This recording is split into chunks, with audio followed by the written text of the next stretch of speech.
The secret to summer entertaining is whipping up drinks that make you look like a star bartender without stranding you in the kitchen. Here with her favorite recipes is Perrier mixology ambassador Lynnette Marrero. Lynnette, thanks for being here. Thank you for inviting me here. All right, you're going to mix us 3 cocktails today. Let's get right into it. What's the first one you want to make? Absolutely. So this first cocktail, my sister was emailing me all weekend. She's super stressed out. She has a holiday party, Memorial Day weekend. She's like, what do I do? And I'm like, it doesn't have to stress you out. This is so easy. So I just picked some of my favorite things. Obviously, we're using the Perrier, which is nice, light, and refreshing. So I wanted to bring other ingredients that would kind of complement those, that kind of flavor. So I wanted to start with a new flavor of Grey Goose, the Le Melon, which is really beautiful, light, refreshing, and reminds you of all the beautiful fruit right now that's out, the cantaloupes, the melon.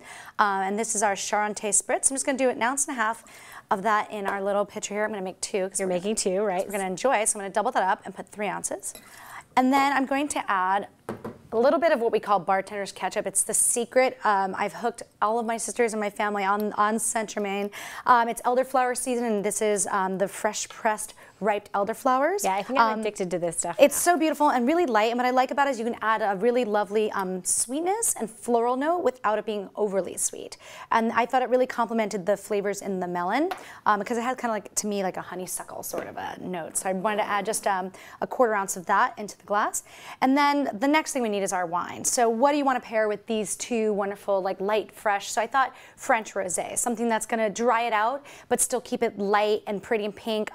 The white wine would get a little too sharp for this particular cocktail, and red would just kind of weigh it down. So I brought my little cheater bottle of rosé. Your to-go rosé. To-go rosé. I'm like, you never know when you need to like impromptu make a spritz. So I'm just going to top up the glass. So I'm going to do 3 ounces. Now, if I were making this in a pitcher to serve, I would just convert all the ounces into cups, and then just really simple, put it out, put a pitcher. You can take your cantaloupe and melon and freeze it, and then throw it in the pitcher right before your guests arrive. They're like the ice cubes. Exactly, and people will think that you sat there and had all day long, and so I'm just stirring this a little bit to mix, and you can do that basically in your pitcher.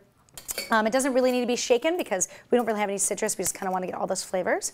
And I'm going to serve a little bit in here for me, and just like at home, we'll be tasting these out of our mismatched glasses today. Well, of course, and I want to make sure that my guest has a larger serve than I do because I'm going to still be preparing the rest of the afternoon's cocktails. I appreciate that. Let's give it a try. Cheers. Cheers. So that's the base. So I want you to just taste what the base is about. So what you're going to add to each serving is then your Perrier grapefruit, which is going to lighten it up.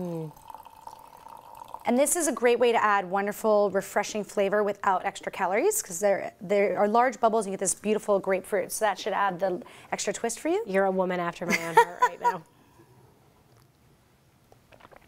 That's great. Yeah, it's a lot lighter. So it brings out, and what's great about it, so when you're talking about mixology, you have to add water usually by shaking or stirring intensely. And we're just doing that here with the Perrier Sparkling. Perfect. Easy.